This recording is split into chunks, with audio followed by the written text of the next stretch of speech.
இலங்கையில் குரங்கம்மை நோயாளர் அடையாளம் காணப்பட்டுள்ள நிலையில் உலக நாடுகளைப் போன்று இலங்கையிலும் பரவலடைவதற்கான வாய்ப்புகள் அதிகம் இருப்பதாக சுகாதார மேம்பாட்டு பணியகம் எச்சரிக்கை விடுத்துள்ளது.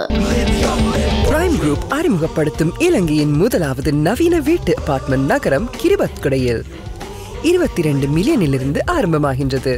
எனவே நோய் அறிகுறிகளின் அடிப்படையில் விரைந்து மருத்துவ ஆலோசனைகளை பெற்றுக்கொள்ள நடவடிக்கை எடுக்குமாறும் பணியகம் வலியுறுத்தியுள்ளது. சுகாதார மேம்பாட்டு பணியகம் வெளியிட்டுள்ள அறிக்கையில் மேலும் தெரிவிக்கப்பட்டுள்ளதாவது, கோவிட்-19 போன்ற இது உலகுக்கு புதிய நோய் இல்லாவிட்டாலும் அண்மை காலமாக வெகு விரைவாக பரவலடைந்து வரும் இந்த நோய் தொற்று நிலைமை தற்போது வரையில் பல்வேறு நாடுகளுக்கு ஊடுருவியுள்ளது. அதற்கமைய இதுவரையில் பல்லாயிரக்கணக்கான நோயாளர்கள் அடையாளம் காணப்பட்டுள்ளதுடன் மரணங்களும் பதிவாகியுள்ளன. இந்த தொற்று நோய்க்குள்ளான நபர் ஒருவருடன் மிகவும் நெருங்கிய தொடர்பை பேணும் ஆரோக்கியமான இன்னும் ஒரு நபருக்கு இந்த வைரஸ் தொற்றும் வாய்ப்புகள் அதிகம் இருப்பதுடன் இந்த நோயினால் ஏற்படும் கொப்புளங்கள் மற்றும் புண்களில் ஏனைய உடற்கழிவுகள் பாதிக்கப்பட்டவர்களின் சுவாச வாய்கள் மற்றும் நோயாளர் பயன்படுத்தும் படுக்கை போன்றவற்றினூடாக இந்த வைரஸ் தங்கியிருக்கலாம். பொதுவாக இந்த வைரஸ் உடலுக்குள் ஊடுருவி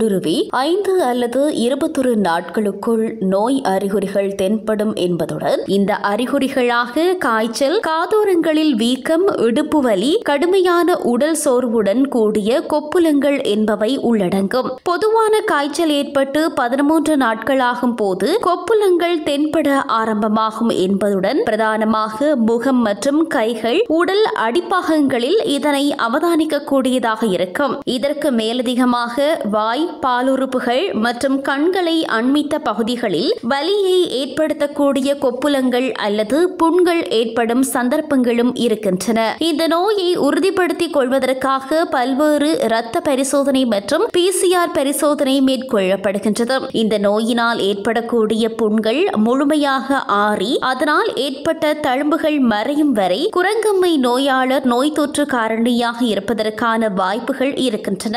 இது பொதுவாக 24 வாரங்களில் குணப்படுத்தக்கூடிய நோய் என்றாலும் நோய் எதிர்ப்பு சக்தி குறைந்த நபர்களுக்கும் சிறுவர்களுக்கும் அதிக சிக்கலை ஏற்படுத்தக்கூடிய எச்சரிக்கை நிலைமை இருக்கிறது. கோவிட்-19 தொற்று காலத்தில் நாம் பெற்றுக்கொண்ட அனுபவங்களின் அடிப்படையில் இது போன்ற சுகாதார பிரச்சனைகளை தவிர்த்துக் கொள்வதற்காக அறிவியல் ரீதியாக செயற்படுவது மிகவும் அவசியமாகும் என குறிப்பிடப்பட்டுள்ளது. இதேவேளை கடந்த வருடங்களில் இருந்ததை விட குரங்கு காய்ச்சலை எதிர்கொள்வதற்கு இலங்கை தற்போது சிறந்த முறையில் தயாராகி வருவதாக சுகாதார அமைச்சர் ரமேஷ் பத்திரன இன்று பாராளுமன்றத்தில் தெரிவித்துள்ளார்.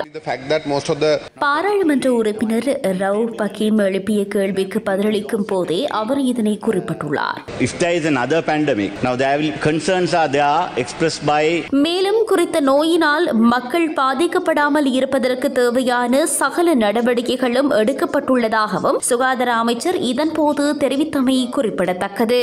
But I will surely look into the matter raised by Honorable Rauf Hakim regarding that concern.